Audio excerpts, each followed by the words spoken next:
안녕하세요 여러분, 코코아빠 강집사입니다. 저는 처음 고양이를 키우다 보니 코코를 집에 데려올 때 기대도 컸지만 걱정도 많이 됐었습니다. 그런데 막상 함께 지내보니 고양이가 제가 예상했던 것과는 다르게 행동하는 부분들이 있더라고요. 코코가 처음 집에 왔을 때 혼자 있는 걸 더 좋아해서 조금 서운하기도 했죠. 하지만 시간이 지나면서 고양이들도 각자 성격이 다르고 나름의 방식으로 교감한다는 걸 알게 됐습니다. 그래서 오늘은 제가 5년 동안 코코와 함께 지내면서 느낀 고양이의 성격과 특징에 대해 이야기해보려고 합니다. 고양이의 다양한 성격과 행동을 더 깊이 이해하는 데 도움이 되실 수 있으니 이 영상을 끝까지 시청해주세요. 고양이의 대표적인 성격 중 하나는 바로 독립적이라는 점입니다. 코코를 처음 집에 데려왔을 때 혼자 창가에 앉아 햇볕을 쬐거나 조용히 쉬는 시간이 많아서 왜 나랑 안 놀지? 라는 생각이 들었죠. 특히 제가 퇴근 후 집에 돌아왔을 때 강아지처럼 달려와 반기지 않아서 조금은 서운하기도 했습니다.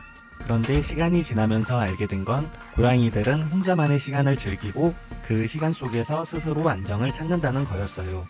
그래서 요즘은 코코가 혼자만의 시간을 보낼 때 괜히 방해하지 않고 가만히 두려고 합니다. 조금 있다가 보면 자연스럽게 제 옆에 다가오곤 하는데 그런 순간이 오히려 저희가 서로 교감하고 있다는 느낌이 들게 하죠. 이렇게 고양이의 독립적인 성향을 이해하고 존중해주면 나중에 더 깊은 교감을 나눌 수 있습니다.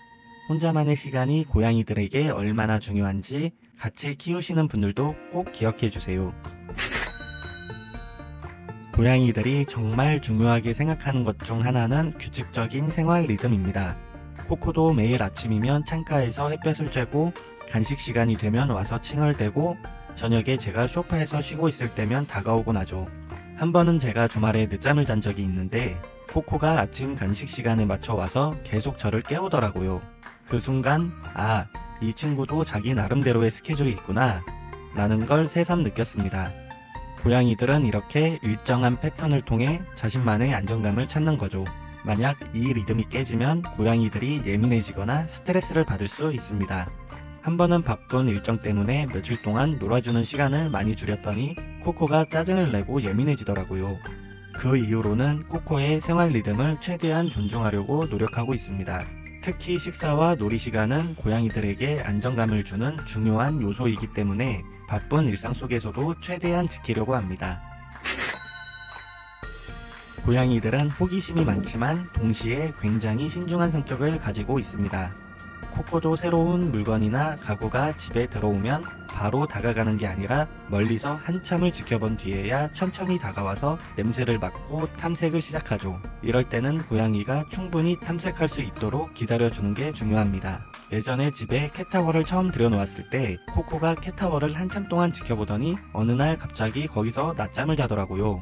이런 행동을 보면 고양이들이 얼마나 신중하게 주변을 파악하고 안전을 고려하는지 알 수 있습니다. 처음에는 조금 답답하게 느껴질 수도 있지만 고양이들은 자신이 안전하다고 느낄 때 비로소 행동하기 시작합니다. 고양이에게 충분한 시간을 주고 새로운 환경에 적응할 수 있도록 기다려주는 것도 고양이와 잘 지내는 방법입니다. 고양이들은 애정 표현을 매우 섬세하게 합니다. 강아지처럼 격하게 표현하지 않지만 그들만의 방법으로 애정을 보여주죠. 코코는 저한테 머리를 살짝 비비거나 천천히 눈을 깜빡이며 저를 쳐다보곤 합니다. 이게 고양이들이 사랑한다는 표현 중 하나라고 하더라고요. 처음에는 그게 애정 표현인 줄 몰랐는데 요즘은 코코가 눈을 깜빡일 때 저도 천천히 눈을 깜빡여주면서 교감을 나누고 있습니다. 또한 코코는 제가 소파에 앉아 있으면 슬쩍 제 옆으로 와 자리를 잡는데요. 그 모습이 정말 사랑스럽죠. 고양이와의 교감은 이런 작은 신호들을 알아채는 데서 시작되는 것 같습니다. 그런 만큼 평소에 고양이의 행동을 잘 관찰해 보는 것도 좋을 것 같습니다. 고양이들은 환경 변화에 민감합니다. 몇 년 전에 사무실 근처로 이사를 가게 된 적이 있었는데요. 처음 며칠 동안 코코가 주변을 경계하느라 집안 구석에서 잘 나오지 않았습니다. 특히 이사 후에는 새로운 냄새와 소리 때문에 스트레스를 받지 않을까 걱정이 많이 됐었죠. 그래서 새 집에서는 코코가 스스로 적응할 수 있도록 천천히 놔두고 코코가 편하게 느낄 수 있도록 집안 곳곳에 숨을 수 있는 공간을 마련해 줬습니다. 고양이에게는 새로운 환경에 적응할 시간이 필요하다는 걸 그때 알게 됐죠. 고양이가 낯선 환경에서 불안해하지 않도록 새로운 장소나 사람을 천천히 소개해주고 스스로 탐색할 수 있는 여유를 주는 게 중요합니다.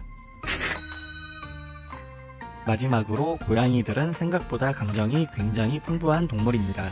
코코도 기분이 좋을 때는 부드러운 소리를 내고 스트레스를 받으면 날카로운 소리를 내면서 표현하죠. 이뿐만 아니라 코코는 화가 났을 때 저를 무시하거나 심지어 등을 돌리기도 하는데요. 그 모습에 오히려 귀엽다는 생각이 들기도 했습니다. 고양이들은 다양한 방식으로 감정을 드러내기 때문에 그들의 신호를 잘 읽고 적절히 반응해주는 게 중요합니다. 고양이의 소리나 행동을 통해 그들의 감정을 이해하고 교감하는 것이 참 중요하다고 느꼈습니다. 이런 다양한 감정 표현들을 이해하면 고양이와 더욱 깊은 유대감을 쌓을 수 있으실 겁니다. 이렇게 코코와 함께한 5년 동안 저는 고양이가 얼마나 독립적이면서도 섬세하고 감정이 풍부한 동물인지를 배울 수 있었습니다. 고양이는 자신만의 성격과 특징을 가지고 있고 그걸 이해하고 존중해줄 때 비로소 깊은 교감이 생겨나는 것 같아요. 고양이와 지내면서 그들의 성격을 존중하는 것이 정말 중요하다고 생각합니다. 앞으로도 코코와의 일상 이야기나 고양이에 대한 다양한 정보를 많이 나눌 예정이니 구독과 좋아요 눌러주시면 절대 놓치는 일이 없겠죠? 영상 끝까지 시청해주셔서 감사합니다.